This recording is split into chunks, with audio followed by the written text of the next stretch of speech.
An original podcast from podlatino.com.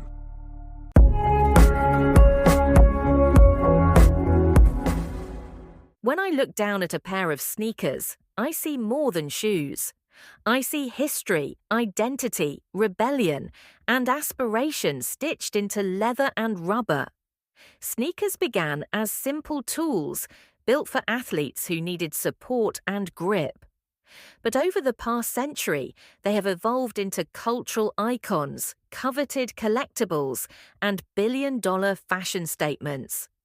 This is the story of how sneakers left the court, the track, and the gym to conquer the streets and redefine style. The story begins in the late 19th century, when industrialization made rubber soles widely available.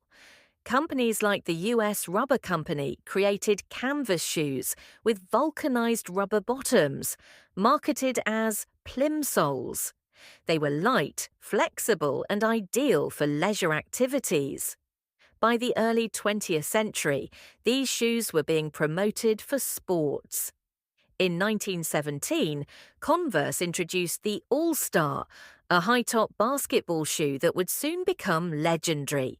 When basketball player Chuck Taylor endorsed them, adding his name and signature to the design, the Converse Chuck Taylor All-Stars became the first mass-marketed athletic shoe linked directly to a personality.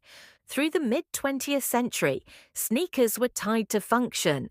Adidas and Puma, both founded in Germany by rival brothers, competed fiercely to dominate international sports. Adidas developed lightweight running shoes, famously worn by Jesse Owens at the 1936 Berlin Olympics. Puma supplied soccer players and track athletes. Sneakers were designed to win medals, not to make fashion statements. But even then, seeds of style were being planted.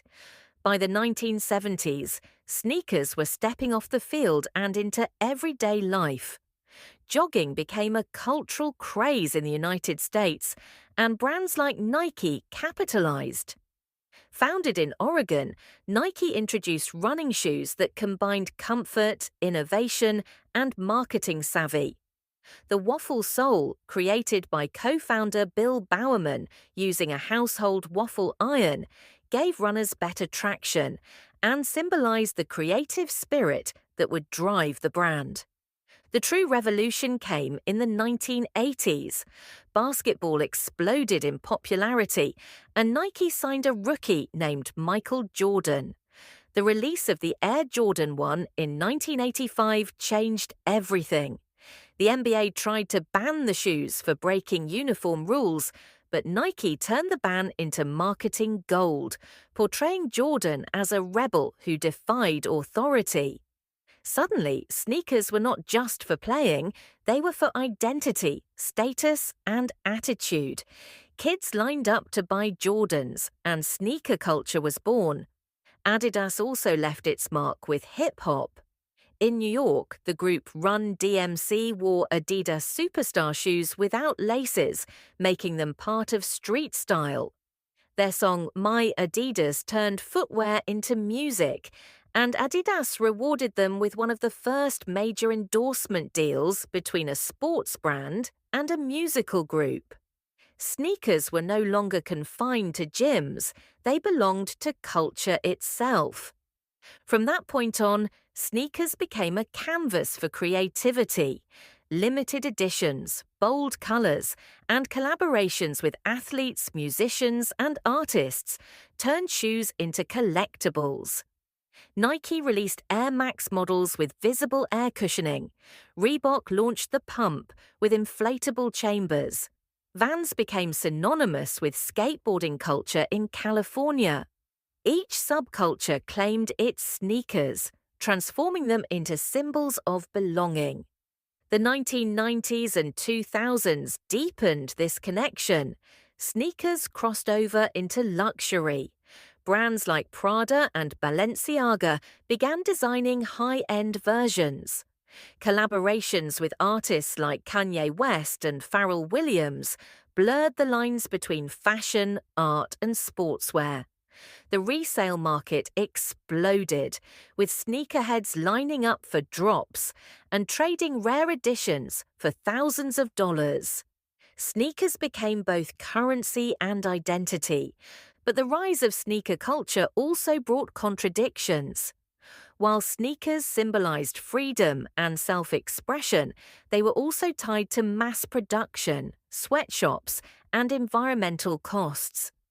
Activists criticized poor labor conditions in factories. Environmentalists pointed to wasteful materials and short product cycles. Sneakers reflected the same tensions as jeans and pizza, global symbols of culture with hidden costs. Still, sneakers maintained their power. They became central in films, from Marty McFly's self-lacing Nikes in Back to the Future to Asunu, to countless street dramas where sneakers defined status. In music videos, on runways, in art galleries, sneakers walked far from their athletic roots. They symbolized rebellion, aspiration, and belonging all at once. Today, sneakers dominate a multi-billion-dollar industry. They are worn by presidents and schoolchildren, by athletes and artists, by rebels and executives. Some people wear them for comfort, others for performance, many for fashion. A pair of limited Jordans can sell for more than a car. At the same time, affordable sneakers remain staples worldwide. Sneakers are both democratic and exclusive, both universal and elite. Looking to the future, sneakers continue to evolve. Brands experiment with sustainable materials, 3D printing, and circular design models where shoes can be recycled and remade. Digital culture has even created NFT sneakers, collectible only in virtual worlds. The sneaker has become a symbol of innovation as much as style. When I see a pair of sneakers, I see more than footwear. I see a story of invention and rivalry, of athletes and artists, of streets and stadiums, of rebellion and aspiration. Sneakers carry history in every stitch and promise in every step. They began as tools for sport, but they became cultural icons, worn by billions across the world. Sneakers are not just shoes, they are identity on your feet.